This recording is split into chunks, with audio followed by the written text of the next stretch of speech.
Bună băieți și fete și bine v-am găsit la un nou episod pe acest canal. Bine, nu știu, nu știu de ce am zis asta, mă scuzați. Astăzi să-mi iau mașină. Nu, scuze că mă bâlbâi. Pentru că mai la asta am venit să le iau pe toate ce aveți. Uite, primul plan, vreau să-mi iau pe asta. Pe aia m-am dus mai jos și am văzut frumusețea asta de mașină. Deci, mi-am văzut mașinile care îmi trebuie, am făcut bani o grămadă, momentan. Am doi, uite, vedeți și voi acolo să mai trebuie să vă zic. Și am mai jos să vă până că pot să-mi cumpăr. Auziți audio ăsta? Arată într-un mare fel. Eu zic că e mai bun ca la al meu. E prea scump. E scumpă ca motocicleta mea de vechi. Și Porsche-ul ăsta că arată și el la un talent. Mamă, cum arată asta. Asta? Și că e navă spațială. Eu zic să strângem pentru asta 380,00 de dolari. Eu zic să mai să văd la ce viteză mi-azu mai mașini. Bine, asta nu o să le vând, sincer. Să o văd pe asta, că știu, e frumos, bro. Și ăsta. Plus și eu l-am luat gratis și asta acum costă bani.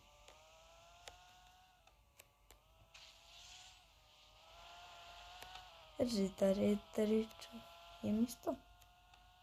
Plus culoarea asta, nu știu. Bine, că și nu ăsta am băgat bani, nu m-am abținut. Nu mai să văd așa. Te ajunge acum, ajunge în asta, cam slăbuț. Ce-au zis să-l vândem? Vindem, mă scuzați.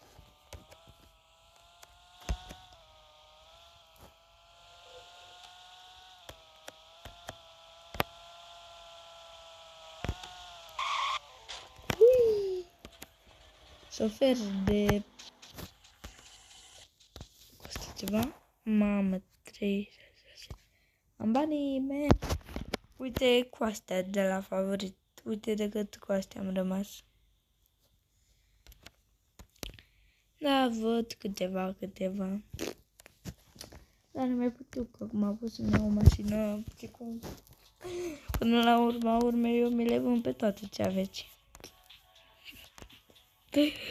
Serios acum. O pupi asta. Audi, e mișto, știu. Nu, că vreau avionul ăsta. N-am bani de făcut de el. Doar dacă cineva așa dă seama că n-am, doar în fine. Asta mi-arată bine. Reprea. Nu-mi place. Porsche-ul ăsta, mamă, cum arată.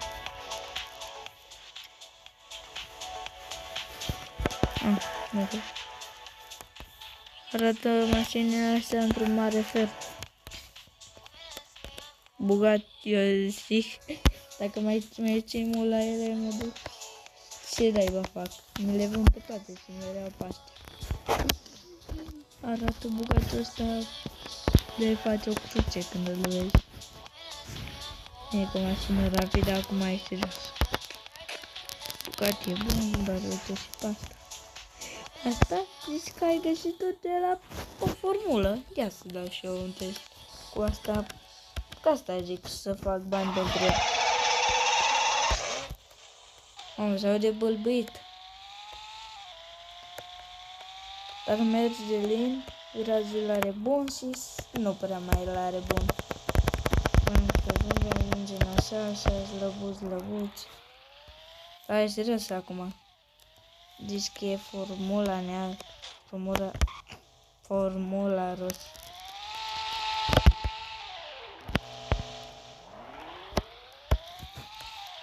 Mă arată. Poate mai mult design, că ea nu-i cine știe ce.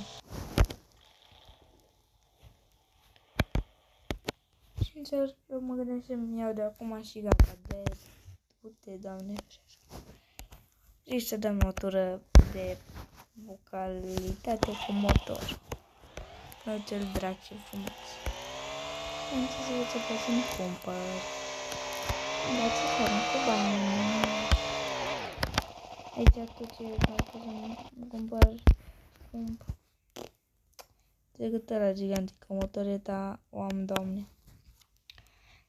Dar am stat mult pentru motoreta. Dar dacă filmam, văd și plictiseam. Asta mai arată bine, dar e mică. Uite ăsta. Cu ăsta să te duci la cei care te supără. Când te vede de el, îți fac cruce. Următorul ăsta e foarte rapid. Cred că trebuie să las mult. Așa ne lutură. Tegerianul. Cu șoferul la motoreta asta n-ați mai văzut. Uite, măcar partea bună, nu m-am dus în apă. Am dus să scriu și o grămadă de chestii. Ui! Am zis că șofer ca mine, nu mai vedeți.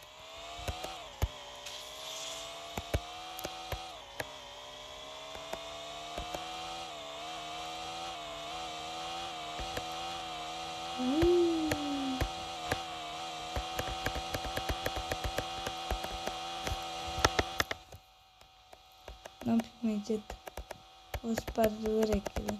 Ori la mine e noapte când filmez asta.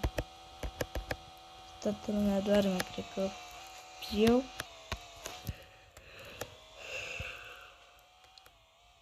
Și eu cât smecherul fac video.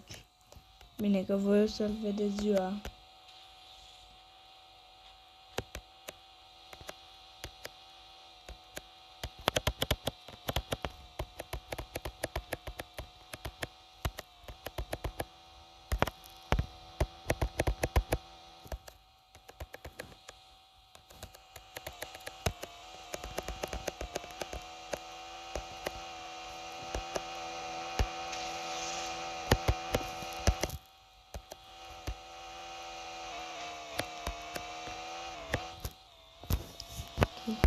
Dacă pentru cei care se întreabă cum mă cheamă pe Roblox, mă cheamă George Pro.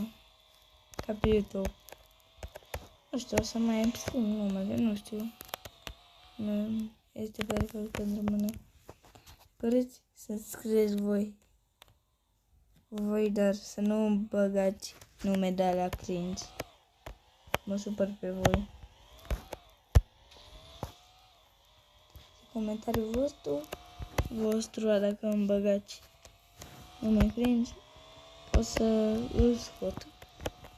Adică o să-l sterg, ca să nu mai îl vadă ceilalți. Stai. Zic comentariu? Ce nu o să puteți să ziceți? Cred că zic comentariu.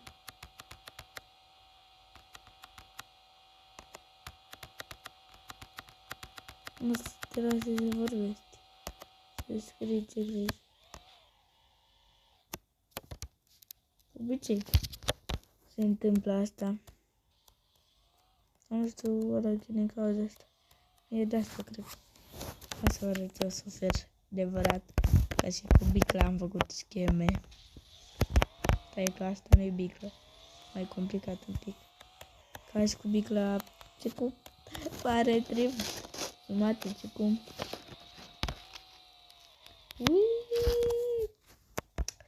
Astăzi se oprește mai nouă dacă n-aveți frâna bună. Eu nu știam cum să apăs pe repede.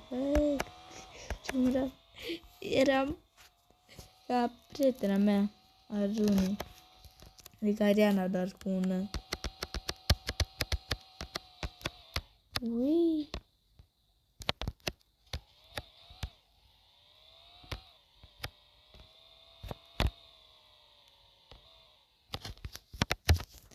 Deci am venit și eu cu formula pe aici.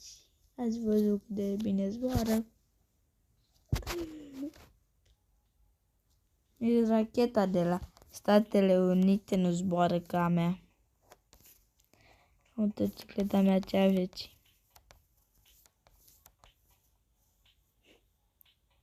Păi asta e. Motocicleta de când zboară? Păi că nu mai gândesc. Când zboară motocicleta?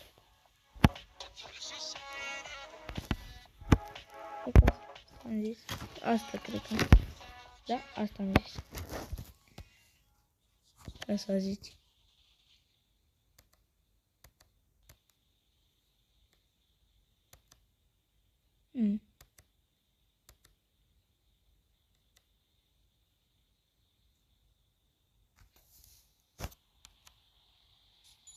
Gata. M-am cheltuit de bani. Și mașina asta o să o bag la astea. Nu ar reușit eu să fac numai așa ceva. Acum pe unde ieșim? Știu pe unde ieșim. Plecăm pe ușă, cum am am făcut ceva. Sau ceva. Poate când am pus muzica aia, sosul ăla, cred că m-am făcut așa ceva. Ăla are dreptate, că n-ați mai văzut așa ceva. Am vrut să-i pun stea și am băgat-o înăuntru. Acum să mai dea Dumnezeu meu să mai o scos și pe asta de aici. Am pus-o să mă bateți cum vreți. Să-mi dați like la video ce aveți. Că m-am blocat aici cu mașina. Mie că nu mi-am pus motoreta ca aia și cum... Viteză, curge mortare, unde naiba mă arunc, pe unde naiba sat, pe ce ușă ies. De obicei motoreta, asta ai. Ui, zici că e avion, ce e asta? N-ați mai văzut motorul ăsta. Motorul ăsta și portbagaj în același loc. N-ați mai văzut, tată.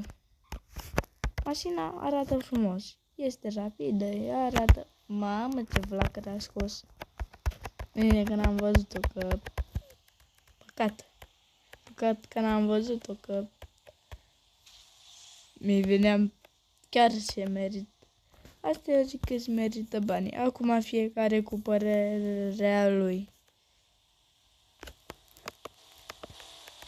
Nu vă zic eu ce să luați, ce să nu luați. Doar alea mai ieftine sunt mai proaste. Nu vreau să zic.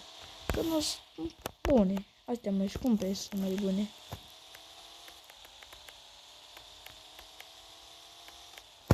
Că e ca aia, ce mai scump e mai bun. Chiar și unele lucruri ieftine poate să fie bune. Dar asta nu se aplică pentru jocul ăsta. Hai, pa, cu voi a fost George Bro și ne vedem data viitoare. Pa, pa!